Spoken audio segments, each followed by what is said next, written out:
So this is the project. We started with 3 blocks of green oak, which we bought from the local merchant, and cut this down into slabs of 4 by 3 to provide the frame. Then, as you can see here, cut a mortise and tenon, laid out on the bench, glued the main structure under tension, and then we prepared oak pegs using this sophisticated peg making gadget. And you can see there on the right and left the pegs then drilled and pushed through and glued.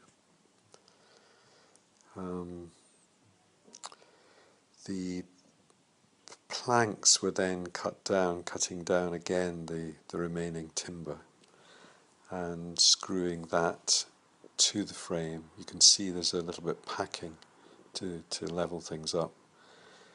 Then a piece of timber across the top to hold the rails, and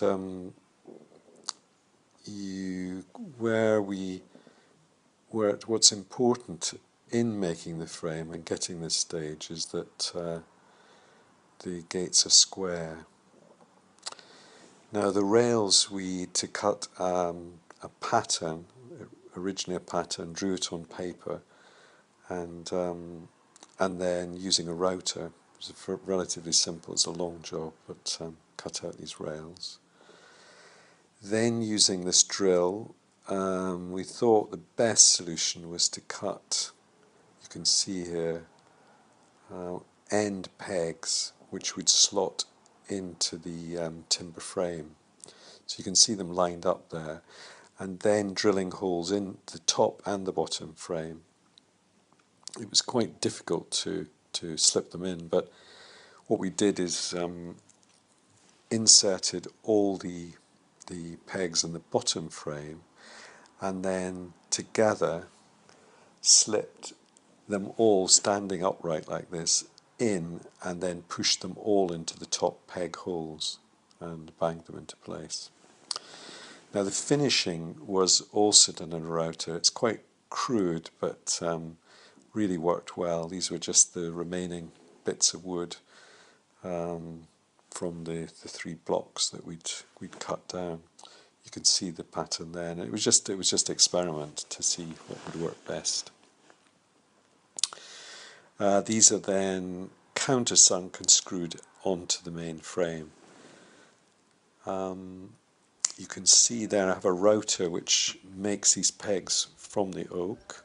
They're then banged into the holes that for the screws, and then just chipped off with the chisel and sanded down. Makes a lovely job. Very easy to do. I didn't glue them in. And a technique to get, if you have to unscrew these panels, all you do is you screw through the peg directly into the peg. It hits the nail below, the screw below, and then comes out. So now you see what we as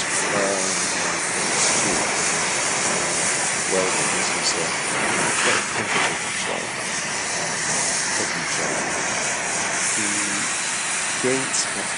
The stone gate was fairly narrow, and to get a car through, we didn't want to lose any of the gap. It's quite a tight fit for the car to fit through the 2 gates.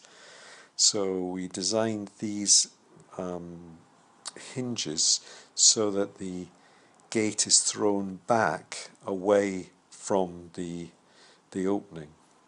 You can see it here. There's an adjustment which we thought was important. With this being green oak, there's a risk that the oak over time will sag a little, and with these adjusting bolts, it's very easy just to make that adjustment. Now here we had 2 stones, they're coping stones from the top of a wall, and they make a perfect stop, and 2 levels. I dug the hole, set them in cement, levelled them up, and then drilled a hole for the bolt. So there you can see the completed gates. You can see how they swing back out of the way, and they look very nice. Very pleased with them.